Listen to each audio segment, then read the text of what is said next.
Hello, I'll be reading an excerpt from the book Cosmos and Psyche by Richard Tarnas.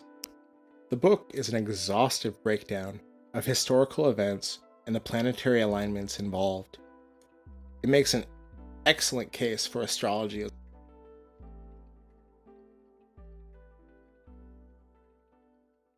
Two Suitors, a Parable.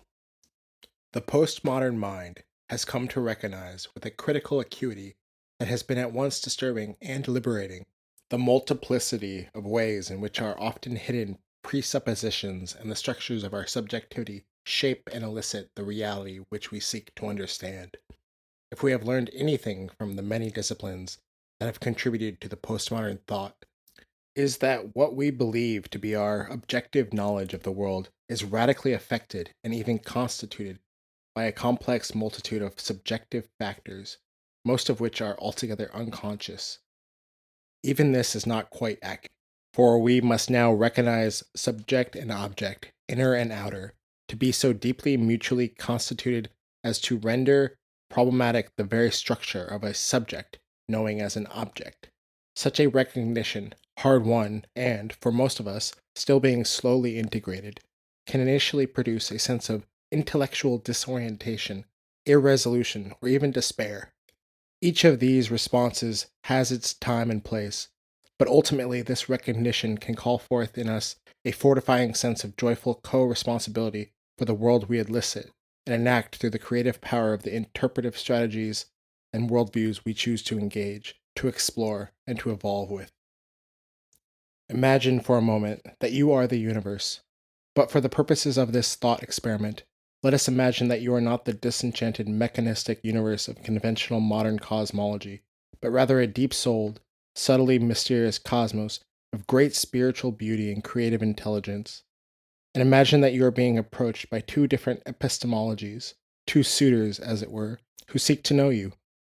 To whom would you open your deepest secrets? To which approach would you be most likely to reveal your authentic nature?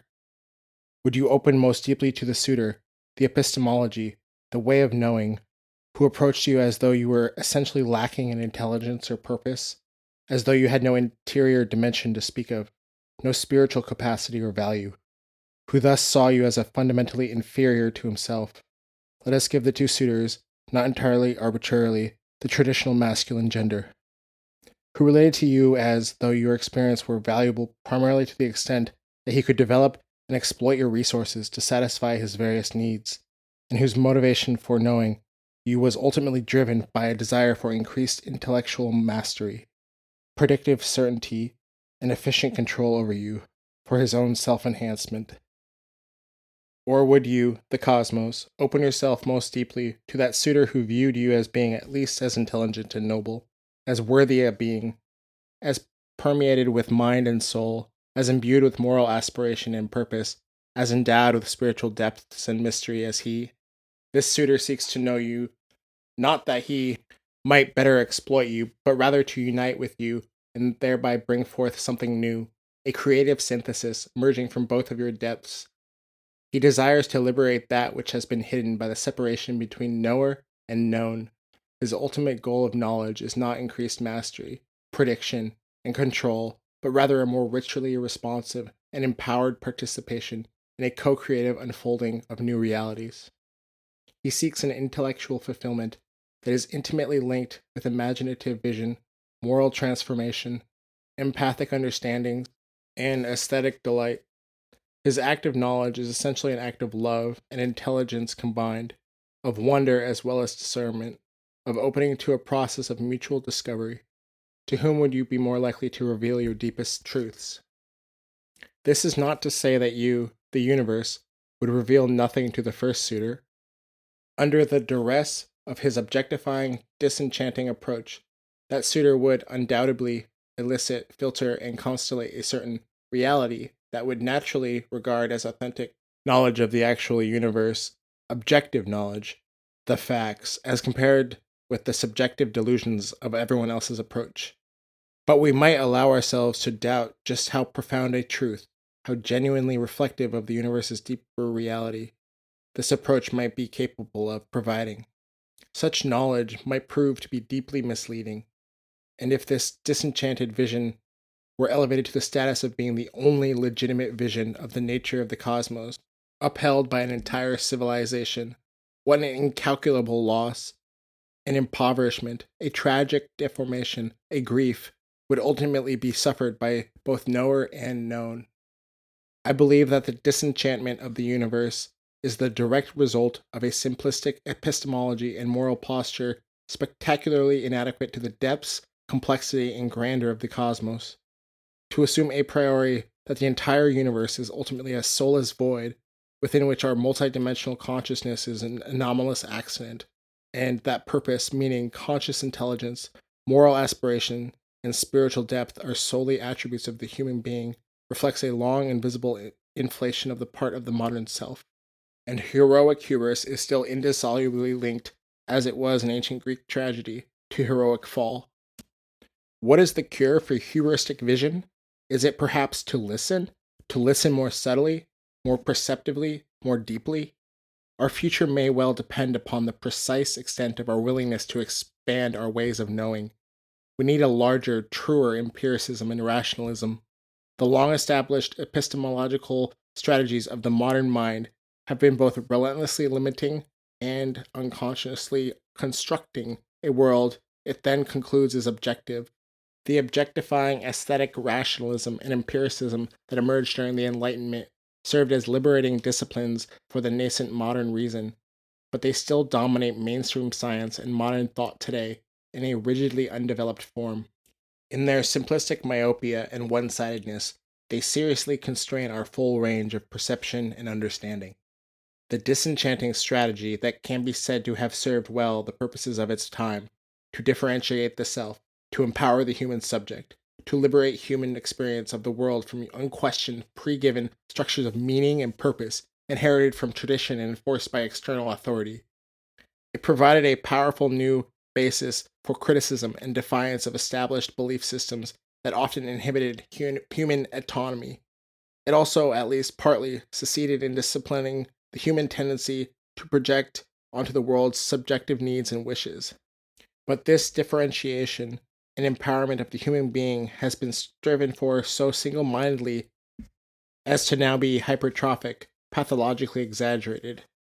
In its in universal reductionism, the objectifying stance of the modern mind has become a kind of tyrant.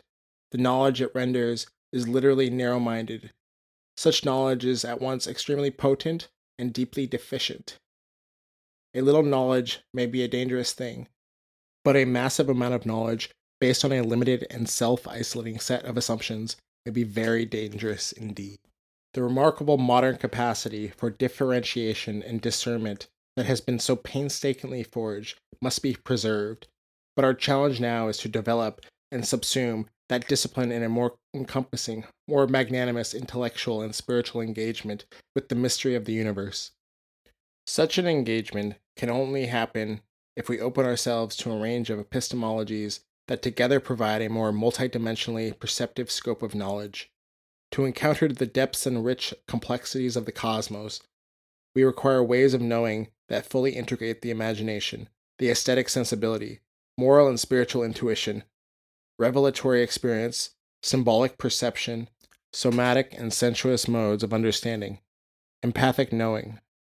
Above all, we must awaken to and overcome the great hidden anthropocentric projection that has virtually defined the modern mind, the pervasive projection of soullessness onto the cosmos by the modern self's own will to power.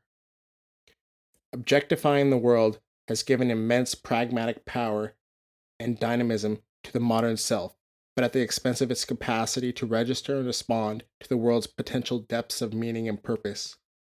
Contrary to the coolly detached self image of modern reason, subjective needs and wishes have unconsciously pervaded the disenchanted vision and reinforced its assumptions. A world of purposeless objects and random processes has served as a highly effective basis and justification for human self aggrandizement and exploitation of a world seen as undeserving of moral concern.